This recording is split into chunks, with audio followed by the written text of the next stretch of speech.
This video will help you make Roth account withdrawals while avoiding income tax and 10% early withdrawal penalties by understanding the 5-year seasoning rule. If you don't know who I am, my name is Chris Dime. I'm a financial planner out of Edmonds, Washington, and I specialize in working with folks to and through retirement. Now, despite shorthand labels, Roth account withdrawals are not always income tax free. Also, despite this shorthand label, just because an account has money withdrawn from it before 59.5 doesn't mean that that entire withdrawal will be subject to a 10% early withdrawal penalty. That being said, a Roth account withdrawal can be both income and 10% penalized, or it can avoid both. Like all things tax related, the devil is going to be in the details. So in today's video, we'll break down when a Roth account withdrawal will be considered income taxable and if it'll be assessed a 10% early withdrawal penalty, or one of the two, or neither. So let's jump in. Now, to understand whether or not a Roth withdrawal will be taxable in some fashion, you're going to need to understand the Roth account withdrawal ordering rules as well as the 5-year seasoning rule. Before we do that, however, there's two main taxes that we should be aware of that are at play here when taking money out of a Roth account. And this applies to Roth employer-sponsored plans like Roth 401ks, Roth 403bs, etc. It also applies to Roth IRA withdrawals. The two types of taxes to be aware of are pre-59.5 withdrawals that could be subject to a 10% early withdrawal penalty. Now, most people are familiar with generally the mantra that if you withdraw money before 59.5 from a retirement account, you'll probably be subject to a 10% early withdrawal penalty on any of that money that's distributed. Basically, the IRS is trying to disincentivize you from liquidating your retirement accounts too early. To clarify though, just because one is under 59.5 doesn't necessarily mean that they will have to pay a 10% early withdrawal penalty on their Roth account withdrawals. The other tax to be aware of are income taxes. And depending on how your Roth IRA withdrawal is coded, you might be opening yourself up to paying income taxes on the money you withdraw. Now, I know what you might be thinking, income taxes on a Roth IRA, that sounds like total blasphemy. And it kind of is, but it can actually apply. There's a myriad of different exceptions to the 10% early withdrawal penalty tax of 10%, and that would be things like death, disability. We've talked in the past, and I'll link above here to 72T or substantially equal periodic payments. These all qualify for 10% early withdrawal penalty tax relief. Some of these exceptions, and I'll link below to the IRS's website on them, some of these exceptions only apply to Roth employer-sponsored plans, Roth 401ks, 403bs, etc., and some only apply to Roth IRAs. Now, some apply to both, so ultimately you're just going to have to look at the IRS's website to see if you qualify for one of these exceptions. However, for the purposes of this video, assuming none of these onesie-twosie exceptions apply to you, there still could be a case where you are exempt from paying a 10% early withdrawal penalty on money withdrawn from a Roth account before 59.5. To understand how income taxes and a 10% early withdrawal penalty tax could apply to your Roth account withdrawals, let's break down a Roth account hypothetically into three main categories. Those three categories are going to be contributions, conversions, and then earnings. Contributions, simply defined, are going to be money that you deposit from your bank account or another, maybe brokerage account of some kind into a Roth account for that current tax year. Most notably, this would be like a Roth IRA you have where you make your annual, $6,000 to $7,000 a year contribution. This money goes into the Roth IRA after taxes. There's no deductions and nothing cool or exceptional going on here.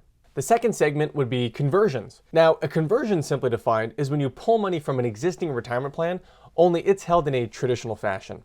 It doesn't necessarily have to be pre-tax in the case of like a non-deductible IRA, but the money being added to this hypothetical Roth account is coming from an existing traditional account. Traditional 401k, traditional 403b, or traditional IRA, for example. Now, this can be done at any age, whether or not you actually have earned income.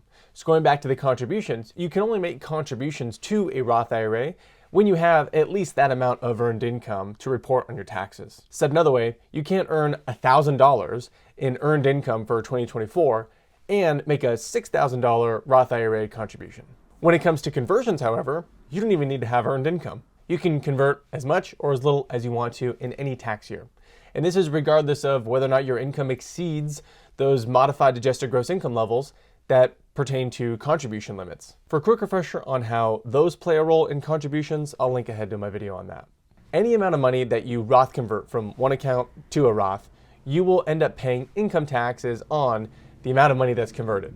To keep it simple, if you convert 100 grand from a traditional environment to a Roth environment, you'll probably pay an additional income tax of whatever your highest marginal rate is on $100,000.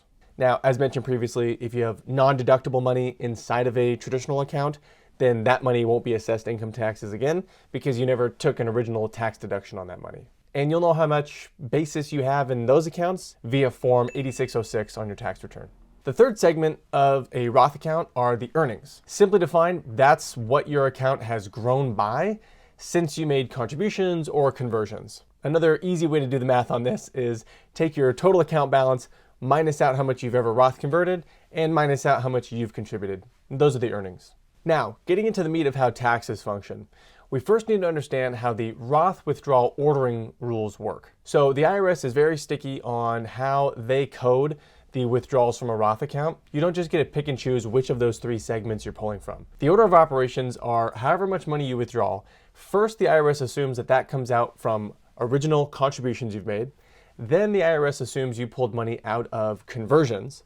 Then the IRS assumes you lastly pulled money from earnings. Jumping into the income tax consequences of each one of these segments, let's start with contributions. That's the easiest. Any contributions you've made to a Roth IRA, whether you're 30, 60, or 90, can be withdrawn from the Roth IRA at any point, income tax-free and 10% penalty tax-free. So said another way, if I'm doing $6,000 a year contributions, and I've been doing that for the past decade, then I'll have 60 grand of basis in my Roth IRA. I can pull that out for whatever reason, anytime I want to. No taxes will apply. Keep in mind though, you may or may not want to do this because once you withdraw the basis from your account, think of it like Jenga. If you had a $100,000 account and you take 60 grand out, the account drops to 40 grand and you can't put that 60 grand back into the account. You have to layer it in over time doing contributions or by doing Roth conversions, or just hoping that the 40 grand eventually goes back to 100 grand at some point in the future.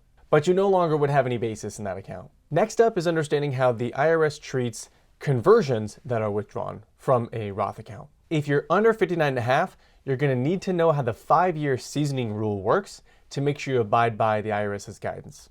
If you're over 59.5, then any money that was originally converted, you can withdraw at any point and there are no income tax consequences.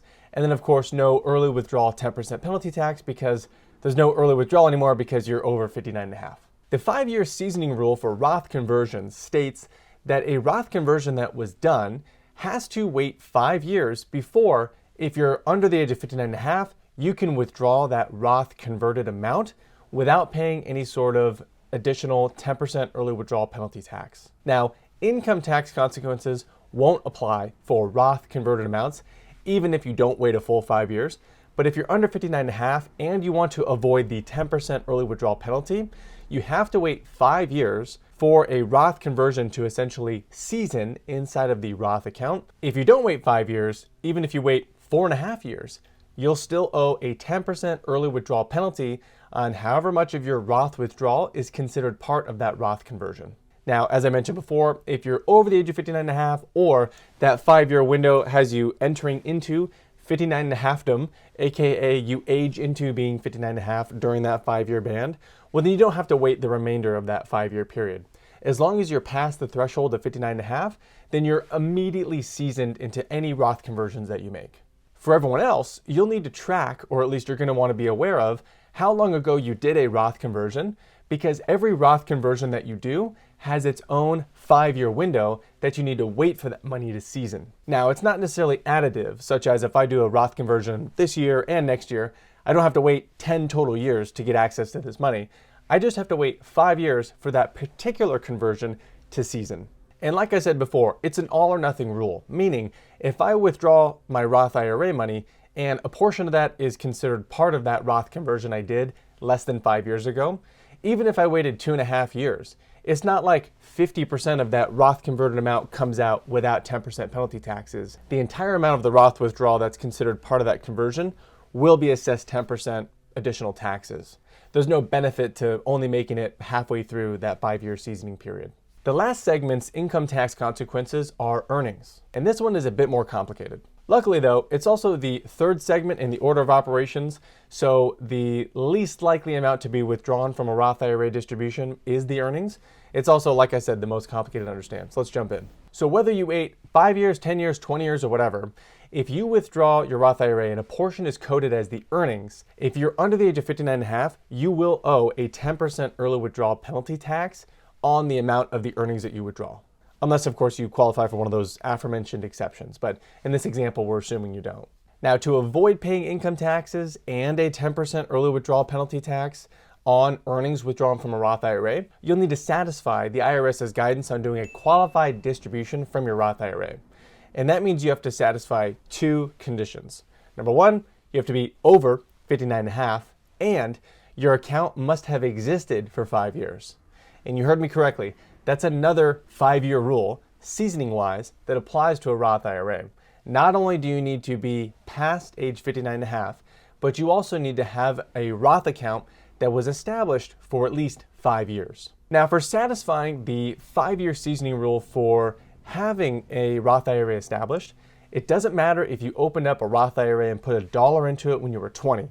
When you're 70 years old, if you still have that Roth IRA open, you've satisfied the 5-year seasoning rule for having a Roth IRA opened. There's no literature that says you have to make contributions continuously. There's no literature that the account even has to grow. If you put $1 into it 40 years ago, that started your 5-year window way back in the day. So not only is there a 5-year seasoning rule that applies to Roth conversions, that means you have to wait 5 years so that you can avoid a 10% early withdrawal penalty tax. But there's also an earnings 5-year test whereby the Roth IRA must be even open for 5 years in total. Otherwise, you could face income taxes and a 10% early withdrawal penalty tax. That means that even if you're 70 years old, if you've only had your Roth IRA open for 2 or 3 years and you liquidate the account and part of that liquidation is going to be considered earnings, you'll have to pay income taxes on those earnings. Now, you don't pay a 10% early withdrawal penalty tax on that because you're past the age of 59.5, but you didn't meet the IRS's guidance for a qualifying distribution for your earnings to be considered all tax-free. You didn't have the account open for at least 5 years. Now, this video is running a little bit long, so we don't have time to get into some examples. I'll cover that in the next video. Also, in a future video, I'll cover the nuances the IRS provides guidance on relative to things like Roth 401ks and Roth IRAs, how those two can be combined for the purposes of satisfying those 5-year rules. Also, how different employer retirement plans are going to be considered. If you have an old Roth 401k from a previous employer and a new Roth 401k from a new employer, are those two aggregated for the purposes of the clock? We'll talk more about that in a future video. In addition, there's some nuances that pertains to inherited Roth IRAs, because as we just mentioned with those 5-year rules, you may or may not have to pay income taxes on money withdrawn from an inherited Roth IRA. So we'll talk more about that. Ultimately though, calls to action, a lot of times it can make sense to at least start an initial Roth IRA to get that clock ticking, especially if you forecast in retirement, you're going to want to be able to pull money out of a Roth IRA. It might make sense to get that 5-year window clock started, because for earnings, all it takes is for you to set up the Roth IRA, and that 5-year window will be established, even if you don't put any more money into the account than the day you first got it. Hopefully that was helpful. If you have further questions, drop them in the comments below, get in touch on the website. We'll help you get squared away. Have an awesome rest of your day. Talk to you later. Bye.